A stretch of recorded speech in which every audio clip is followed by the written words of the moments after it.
away from a fossil fuel.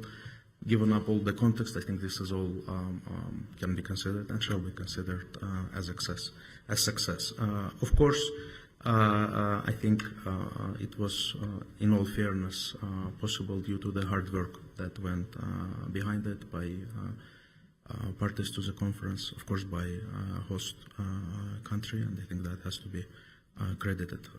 As COP29 host, we fully also understand that there is a certain bar of expectations, and this is a responsibility to continue the process in a similar successful way, and of course I'm sure we will talk about it. The main theme on ensuring the financing mechanisms is extremely important, because this is exactly about how to. We have talked a lot and agreed on what to, but how to is something what we're looking forward to do and to work with all the interested stakeholders and parties. Thank you so much for that. I'm Director General Birol. Could you talk a bit about key success and what you view as critical shortcoming? So many thanks.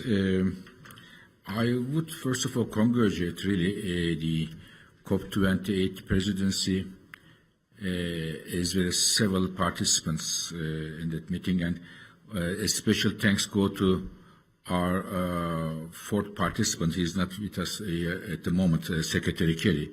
I think he was really instrumental to get this outcome from Dubai. So we had, as IEA, we worked very closely with COP28 presidents, and we organized 5 high-level dialogues, which was chaired by Dr. Sultan and myself, bringing several governments and the other thought leaders together at different occasions in the context of G20, in Nairobi, Africa summit, in the UNGA, the United Nations General Assembly, and the other meetings, and try to have a convergence of thoughts and preoccupations of the governments. And I said, for us, even though we are good friends, friendship is different than the business. For us, there are 5 conditions to consider COP28 to be successful. Number 1, we said we should come and get an outcome that the countries pledge to triple their renewable capacity. Number 2, doubling the rate of energy efficiency. Number 3, agreeing to having a major cut of methane emissions. Number 4, countries should give a signal of an orderly move away from fossil fuels. And number 5, providing financial support for clean energy transition in emerging and developing countries. 5 of them. And I see that many of them have been now reflected in the outcome text, and for which we are really delighted. Now, there are, of course, other areas, one area especially, which is not there, and in my view, it is the fault line of our fight against climate change, which is the financing issue. How do we finance clean energy transition in emerging and developing countries? This is the fault line. So what we are going to do is, as International Energy Agency, these pledges are made, commitments are made, but commitments and pledges are something, doing them is something else. So we at the IEA, as the custodian of those numbers, we will track the progress of countries, what they said in COP28 and what they are doing in terms of renewables, efficiency, methane emissions, and others, and regularly publish it and in a transparent way with the international community. Maybe one last point here. The next one you asked, it is in Azerbaijan, COP29, and we are fortunate to have Mr. Minister with us, very able, experienced minister. As it happens, the topic I said, which was missing in COP28, the financing, will be a key topic in Azerbaijan, in Baku. And Mr. Minister, as International Energy Agency, we are very happy to support you to have a good outcome and to complement the steps made in Dubai. Thank you. Thank you. And Catherine, could you assess for us? Yeah, sure. Representing the private sector. Yes, indeed. And for us in the private sector, what is important is that indeed we see this energy conundrum as a positive challenge and source of action and even, I would say, construction, which is what a little bit the COP28 allowed us to do with this renewed momentum around the tripling of the renewables and then doubling the energy efficiency, which I thought was very exciting because it's all about building the low-carbon energy system of tomorrow, which needs to be low-carbon but also affordable and resilient. And these two pillars are going to be very important components of this new energy system. They will not be sufficient, though, of course. Mm-hmm. So a lot more needs to happen, and particularly around what we like to call flexibility. These are means to store energy at large scale, very important complement, because, of course, you cannot just rely on sun or wind. You really have to be able to store this energy when there is too much of it so that you can have a really baseload type green energy system, complemented, of course, with molecules, which also themselves need to be greenified. So a lot more needs to happen, but from I think a symbolic and very important renewed commitment to action, to investment, to faith also into renewables, I thought that was indeed absolutely important. And that coincided with two movements. One, we felt that there was a bit of a faltering commitment toward the energy transition leading to the COP, so that was really important to have those conclusions. And second, some really impressive numbers that just came out from 2023 energy mix. For example, in Germany, which has been very criticized for coal, etc. Well, renewables energy consumption was up to 52% in 2023 in Germany. In Portugal, it was 61%.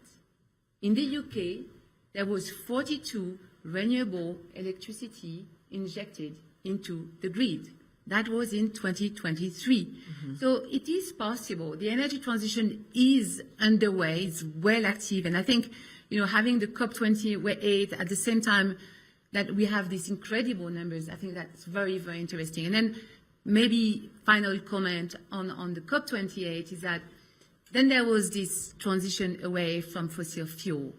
And in my mind, maybe looking forward, and I don't know if it's going to be next year, Mr. Minister, or the future COPs, as we see these percentages going up, as we have more confidence that this energy system of tomorrow will be that of today, then hopefully we can have a pace and a time horizon for this phasing out. This is really something that I think we should be all working together towards. Let me stick with you for just a moment and ask a follow-up to that. As the representative on this panel of the private sector, looking forward to COP29 and into the future, do you think that these conferences are helpful enough in terms of pushing for the very real things that need to be done in the private sector, the very real investments, the very real focus on renewable energy and the new energy future? And what could be done to propel that more? How could they be more helpful? Obviously, I think those dialogues are indispensable. What we do in the private sector is so sensitive to regulation, but not just regulation. We talk a lot about regulation, but there are also market-based schemes. CO2 price is something, obviously, that we absolutely need to together improve and have a better coordination between the different countries, getting rid of some inefficient fossil fuel subsidies which drag down the CO2 prices are some of the things that are very important. But then I would move towards the softer domain as well, which is it's very important that governments believe that it is possible to build this affordable energy system of tomorrow. Mm-hmm. If not, they will be afraid. If not, public opinion would tell them, no, we don't want that. And then we can go backwards. And I think it would be a very, very terrible backwards movement. And maybe the last point for me is collectively, if we could do a better job at costing the non-action, how much this global warming, how much this climate change will cost to societies and to people, and how do we quantify that effectively so that it's not just about comparing with what was before, it was better before, but really being scared about the future if we do nothing. So, Mr. Director General, it's fairly clear that adoption of renewable energy is not in and of itself going to be able to help the world reach these goals. Can you talk a little bit, as we look forward to COP29, about how we make up these gaps, how we make progress to the goals, which are obviously still very far away? Can you talk just very specifically and concretely about what you see as the most positive areas in that? So maybe I give one positive and one not positive that would be example. great. Okay with you. So positive one is I said we are going to look at what was said and what is happening. So we are the organization of numbers. We are not political, just the numbers. And last week we look at in the renewables part what is happening. To be honest with you, a big growth in renewables. Catherine mentioned some European countries, but beyond Europe, it is in China, it is in India, it is in Brazil, big growth. Last year, 2023, global renewable power capacity increased by 50%, 50.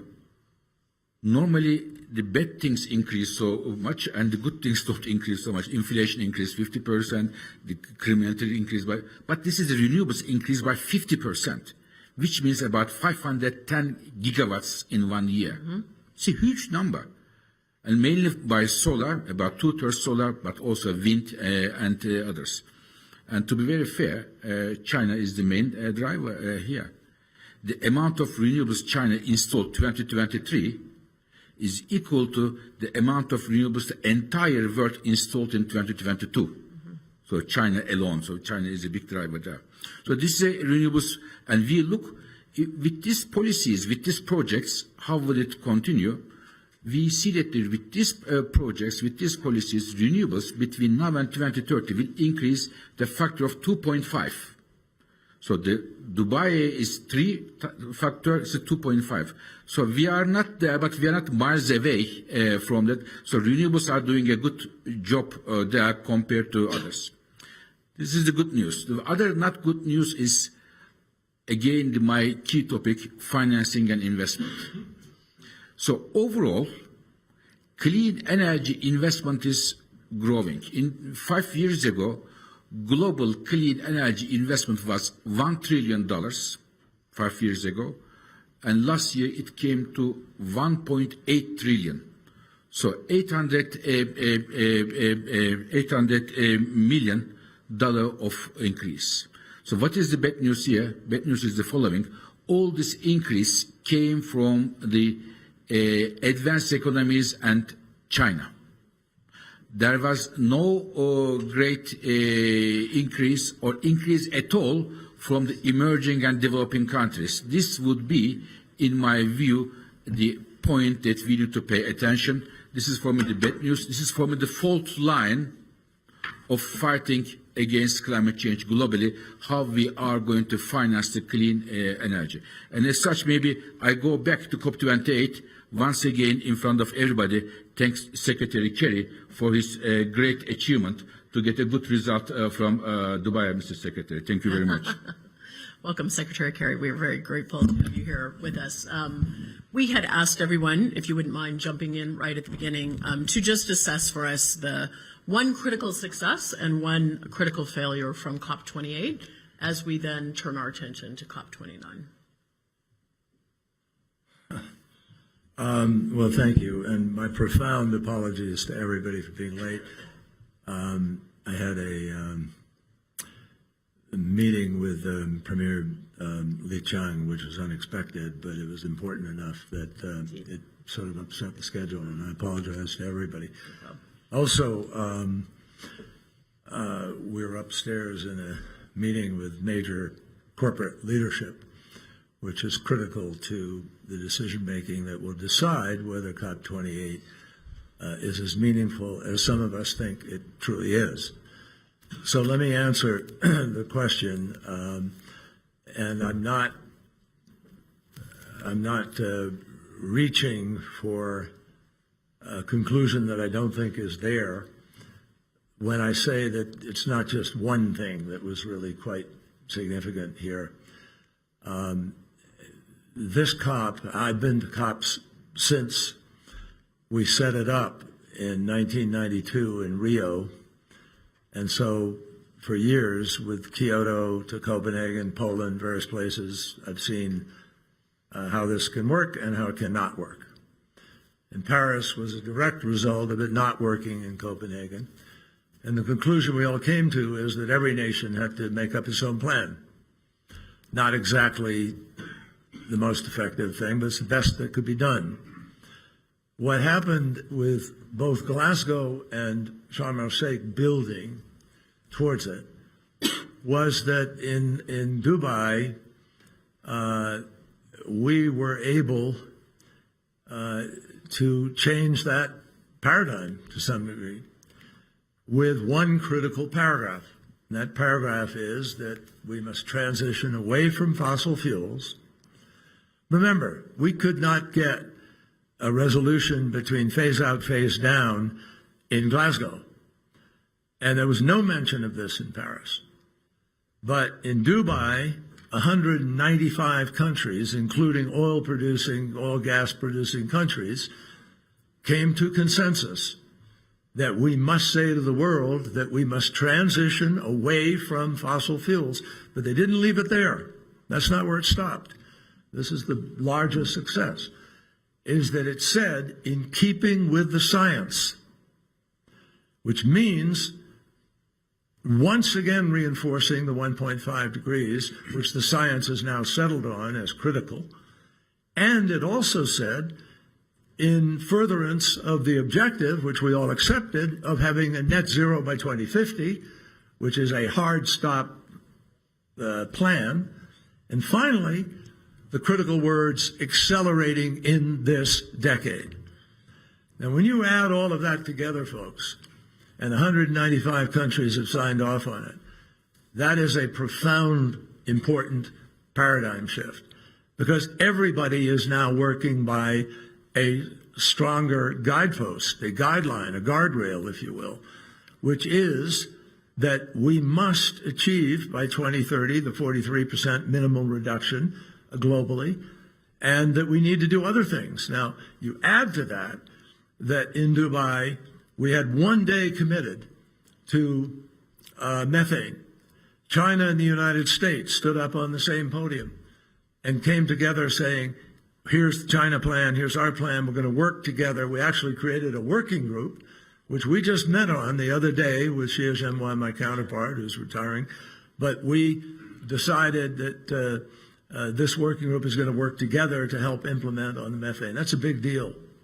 In addition to which, on day one, because we worked all summer in the diplomacy leading up to it, we were able to agree that we took one of the most contentious issues of all off the table, which was effectively a COP killer called loss and damage, but which we found common ground to be able to set up a real fund with people understanding it's real, with initial funding in it, not sufficient to be able to be the payout, but money that is there in order to set up the fund, fundamentally, to make it real, to get the workings going, to put the rules in place, and to work with the World Bank where it will be housed to make it happen. To have that passed on the first day without contention helped establish what we were able to do with the rest of it. And then you look at the combination of health, first day ever, health is linked to climate, which it is, and the first time we've really had food and food production and food consumption on the table as a separate issue. This was a game-changing COP and outcome. But I will add the caveat. What's the downside? The downside is that it's words on paper. And we've been through Paris, and we've been through subsequent Sharm el-Sheikh and so forth, Glasgow. And we know that if people aren't going to act on those words, we're in serious trouble. And we are right now knowing that the latest scientific assessment is we're at 1.545, we're at 1.48 degrees now. Now, that doesn't mean that's a permanent status, but there's very little to show that there's enough transition already taking place that it won't blow us past 1.5 degrees and we're going to have to claw back. That's the downside. And we've got to recognize that reality, and we've got to start to address that reality here at this meeting in the WEF, but in everything that happens now this year. It means no business as usual. It can't just be sitting there saying, okay, we're going to open up the following oil field and we're going to pump away like that. We have to affect the transition. And the final comment I'll make quickly is we today have the available technology to actually live up to our requirement by 2030. We're just not deploying it fast enough. I'll tell you who is deploying it fast enough is a place called China, which is deploying more renewables and manufacturing more renewables than all the rest of the world put together. And I guarantee you that the amount of renewable they are now already deploying, even though they may not have changed it publicly, is going to have an impact on the date that they peak. And I think Fatih will agree with me, and it will have an impact on their reduction of emissions, which is critical to all of us to winning this battle. So we are in a different world, folks, post COP28. And the issue is going to be, do we live up to our responsibilities to do what's necessary to make that different world real for the long term? That's the challenge. Thank you. That's very helpful. I wanted to ask you, Minister Jabarov, if you would chat for just for a moment on two things that Secretary Kerry said there. One is the funding mechanism for countries that have fewer economic resources and that may not have the ability to invest in renewable. I know that you have been very intensely focused on that. And then what you would expect at COP29 on this very obviously critical but contentious issue of transition away from fossil fuels. I think those are the two things from that are so forward-looking in terms of what happens next. Thank you very much. Well, I think just as already mentioned, financing mechanisms are the center theme of COP29. And I think Secretary Kerry very precisely described the challenge ahead of us, and that is how to ensure that the mechanisms are in place. And I think same goes to one of your questions earlier, that do ensure the necessity by private sector, by governments including, to ensure that. We do believe that, well, first of all, that's exactly something what we'll be discussing, but some of the early bird ideas include the following. We do believe that as it is a global issue, there is a right and proper mechanism, international financial institutions, multilateral development banks.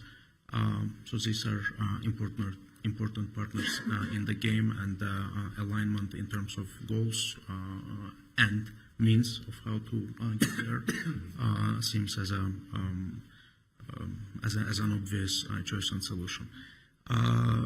We similarly need to think of ensuring the ways how we can encourage private investment in the sector, and again goes back to mechanisms. A lot depends on the governments, and I think development of the mechanism will be important.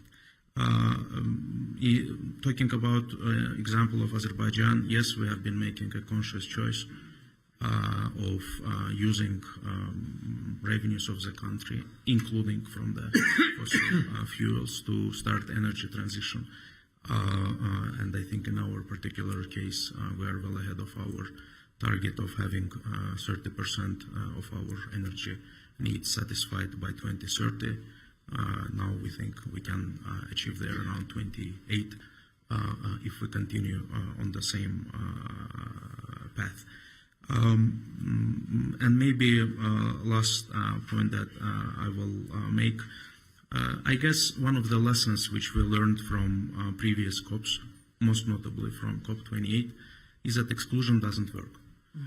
2 years ago, here in in May, in Davos, and last year, we still were debating is the discussion has to include someone or to exclude usual suspects. And I think the success of the initiative of Global Decarbonization Accelerator as an example, when the pledge was made specifically by the energy companies, by fossil fuel producers, shows that, of course, we have to have everyone in the room, not just on the side of those who do emissions, but also consumers. And I refer back to the early morning session on energy efficiency and on energy reduction, which I personally found for myself extremely interesting. Thank you. Director General Birol, I wanted to ask you, you just praised Secretary Kerry, who has announced that he is going to step down from this role. I think everyone in the room is also very keenly aware, and I'm going to ask Secretary Kerry the same question, but very keenly aware of the U.S. election, which will happen very shortly before COP29 happens. What do you think the outcome of that election could have in terms of the U.S. administration's role in the effectiveness of the implementation, the words on paper that actually need to be implemented to make these things happen? I think that, it is very clear that the election is a toss-up. We have a sitting president who could be reelected. We also have a former president who could be reelected. Could you talk about that a little bit and how you view that going forward? It's a tough question. Good question for the IEA. Alex. Thank you very much. I should say perhaps the Kerry part. So you said Secretary Kerry is going to depart. So this is what will change. First of all, it will be much more difficult to reach our climate targets, to bring everybody together. It will be much harder for all of us. And for me, it will be less fun to work on that. Mr. Secretary, I learned so much from Mr. Secretary. I enjoyed so much, and I really admire him deeply, and it will be much more difficult, both in terms of having results and on the way to have these results. This journey was really unique for me. For the change in the government of the United States, of course, I cannot say too much on that, but what I can tell you is that we have seen many changes in the administrations in the United States, in other countries, but nobody could stop the clean energy transitions. It is going so strong. And it is really based on economics now. I mentioned to you a few minutes ago that the last year, 2023, renewable capacity additions was historically, and we have never seen such a big growth in renewables. The main reason was not this government or that government, it was the economics. Today, the new power plants, when you look at new power plants, in 95% of the world, renewables are the cheapest option to build a new power plant. It can be that government, it can be the other government. And when I look at the United States, taking no position about the different parties, a big chunk of the clean energy installations are taking place in the regions that have a different view on the climate change. So electric cars moving very strongly, very, very strongly in Europe, in China, in the United States, and elsewhere. And I had a meeting recently with the top 20 car manufacturer CEOs. 18 out of 20 said electric cars are the #1 priority for their business strategies. And this is not because those CEOs are completely pushing the climate agenda. This was a business for them. They say the business is electric cars, the next chapter. So there is a very strong move on clean energy, technology, innovation, and I think there may be different administrations here and there, but it will not stop the clean energy move. And I believe, unfortunately, increasing extreme weather events, the floods, droughts, fires, would make millions of people understand that this is a must and we have to deal with it. So therefore, I believe the clean energy is moving fast and is going to move fast regardless of who is going to sit in the White House or in Elysee or in different parts of the world. I really believe it. But I really hope that whoever takes the job in the United States or in France or in Indonesia or India would be a friend of clean energy. Thank you. Secretary Kerry, I want to take questions from the audience, but before we do that, could you briefly talk on this issue? How do you think that the world, as we head into COP29 in this year of so many elections around the globe, how do you think that the world should think about American leadership on the climate issue going forward, given the fact that the U.S. election is quite uncertain? Well, first of all, it's January, and the election is bound to look uncertain no matter what the numbers were. And there's a lot of history to be made in one way or the other over the course of these next months, which, I'm quite confident is going to have an impact on the outcome, and I'll speak to that in a minute. I just want to clarify a thing. First, Fatih, thank you for your incredibly generous words. And I have obviously enjoyed enormously our relationship. And I have news for you. I'm not retiring. I'm not retiring, folks. I'm simply facing the reality. Because it's an election year, there's not much that's going to happen in the Congress this year. I am hatched. In other words, by under law, the Hatch law in our country, because I'm a federal employee, I'm not allowed to engage in the campaign. That's not going to happen. So I want to be able to speak out on that and other issues globally, but I'm going to stay at this. And there are so many different ways to continue to be able to be engaged in this. So unfortunately, you're stuck. You'll see me at the COP. You'll see me. Can't get rid of me yet. And I'd be around, and it's my honor and privilege to work with you and others on this going forward. We'd really have a moment to make a change.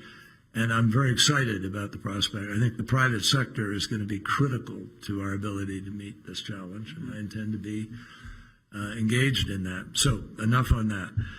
On the elections and where we're going with climate. Look, folks.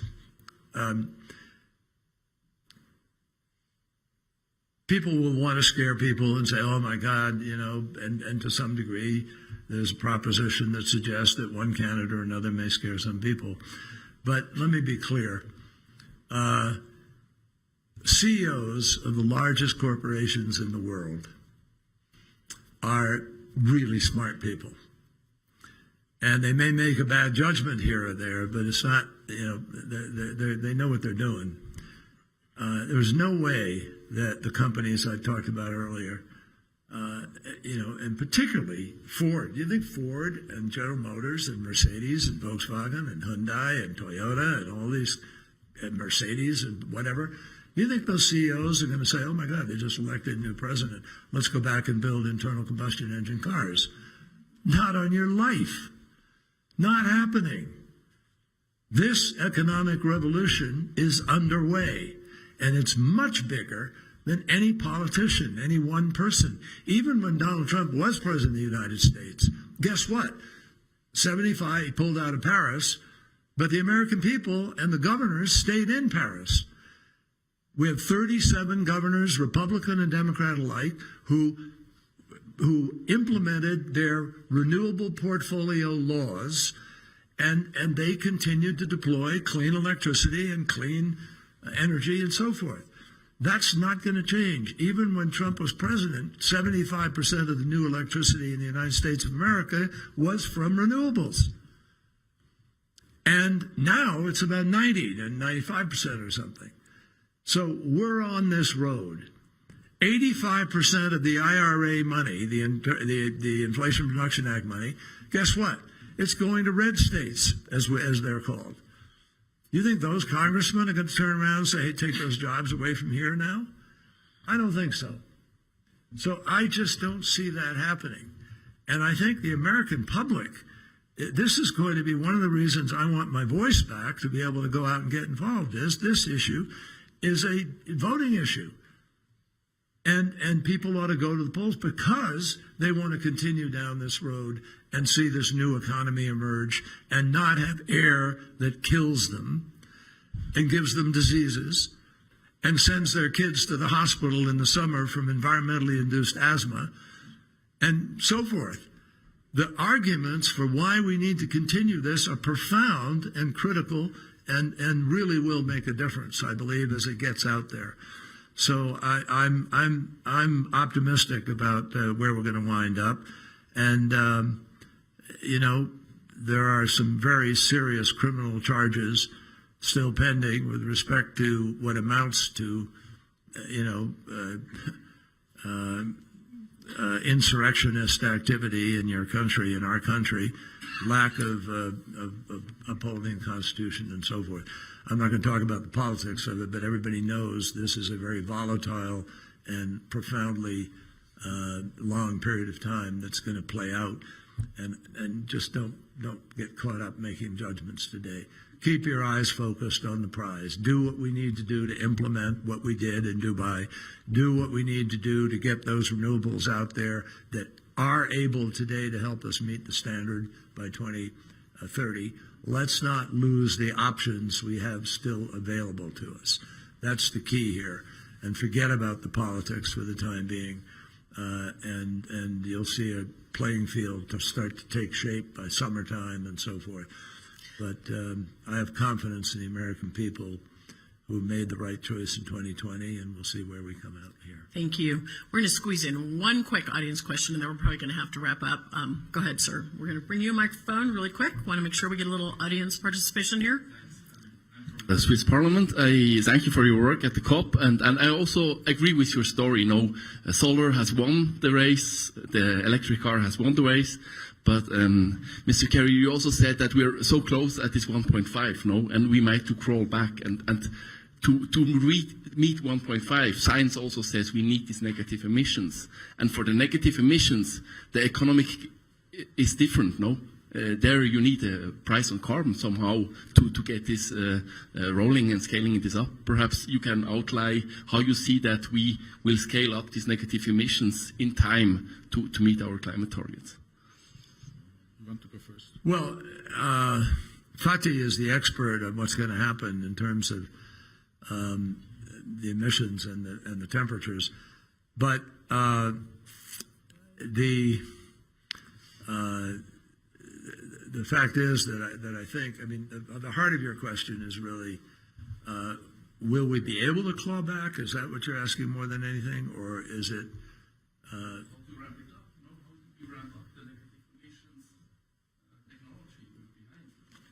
Well, we are behind, but but I think what came out of Dubai is the roadmap for being able to ramp up. The ramp up is tripling your deployment of energy, of renewable. Your ramp up is doubling your efficiency, which is what everybody agreed to. Your ramp up is putting more money into and being more serious about adaptation on a global basis.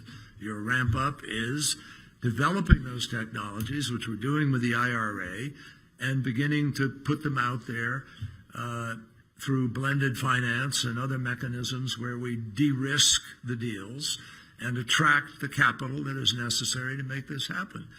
In the end, the power of the marketplace is going to be much bigger than a politician saying do this or do that. And there's going to be a very, I think, significant amounts of money to be made in that marketplace as people invest. Look, take, for example, even adaptation. Adaptation does not have to be just expenditure. It can be investment. And you can invest in revenue-producing adaptation events. And a return on investment of 10, 12, 15%, it may not be Google or Apple, but there are a lot of folks who will happily walk away with a 12 or 15%. Pension funds, particularly, if that infrastructure has a 25-year, 30-year PPA, that's pretty sound investment. That's bankable. So all of these things can happen at a much faster pace if we stay focused on that prize and make them happen. And in my judgment, the innovation scale is really beginning to already tip in ways that are very exciting. We have 88 new battery companies in the United States since the IRA passed. And I don't know, I haven't looked at their technologies. I haven't examined where they are today. I did see a few of them a couple of years ago. But someone's going to break through here. And you get some major, you get not 4 hours, but 4 days or more on batteries, and you start to get, AI playing a role, which it will play a role in managing grids and in doing some of the things we need to do to make us much more efficient. And all of a sudden the prices start to come down like they have. 83% down for solar, 50% or so down for wind, 97% down for lithium. I mean, this is going to continue to happen. And in the end, the price point is going to win. That's what people are going to look at. And right now, solar and wind kill fossil fuel, particularly when you look at the true cost of that fuel. You tell me the cost of the ocean warming from coal dust. What's the cost of the acidification of the ocean? What's the cost of the 7 million people a year who die because of the bad quality of air that is coming from coal burning? I mean, you run the list of real costs. This is a no-brainer. And we have to do a better job of putting those real costs out there. Fatih? Maybe just one word. Yes, In addition, everything what Secretary Kerry said, we will need negative emissions, direct air capture. I hope we don't, but it looks like we will need those technologies. And the way to incentivize it, they need to be remunerated. So therefore, the carbon price will be the best solution to give an incentive to those technologies to complement what Secretary Kerry already detailed out. Excellent. Thank you. We are out of time. Thank you all so much for joining us. I want to thank this distinguished panel for this wide array of perspectives. Mr. Minister, Mr. General, Catherine, and Secretary Kerry, thank you all so much, and thanks to all of you. Thank you.